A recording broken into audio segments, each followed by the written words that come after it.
ఏమీ చేయకుండా ఒంట్లో ఉన్నవన్నీ ఉండిపోతాయి, ఇంట్లో ఉన్నవన్నీ ఉండిపోతాయి అంటే అవన్నీ ఏముండవు, హరించుకుపోతుంది. ఇందులో ఉన్న శక్తి ఉండిపోతుంది ఏమిటి?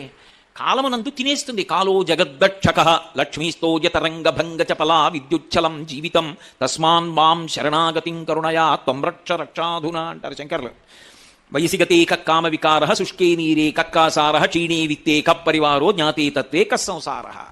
వయసు అయిపోతుంటే అన్నీ వెళ్ళిపోతుంటాయి. కాబట్టి ఓపికండగా చేసింది ఏదో అదే. కాబట్టే దూర్జటి ఏడుస్తాడు కాళహస్తీశ్వరుడి దగ్గర. దంతంబుల్ పడనప్పుడే తనువుయం దారూఢయున్నప్పుడే కాంతాసంఘము రోయనప్పుడే జరాక్రాంతంబు కానప్పుడే వింతల్ మేన చెరించునప్పుడే కురుల్ వెల్వెల్ల కానప్పుడే చింతింపన్మలమీ పదంబుజములన్ శ్రీకాళహస్తీశ్వర అంటాడు. ఒంట్లో ఓపికన్నప్పుడు సేవ చేయాలి తప్ప అంతా అయిపోయిన తర్వాత ఏం చేస్తావు? రిటైర్ అయిపోయిన తర్వాత ఓ 10 ఏళ్ళు పోయిన తర్వాత అప్పుడు చేస్తానండి అంటే బ్రహ్మణ్యో బ్రహ్మకృత్ బ్రహ్మ బ్రహ్మ వివర్ధన అనమంటే నోరు తిరగదు. ఓం కేశవాయ స్వాహ చెయ్యి ఉడికిపోతుంది.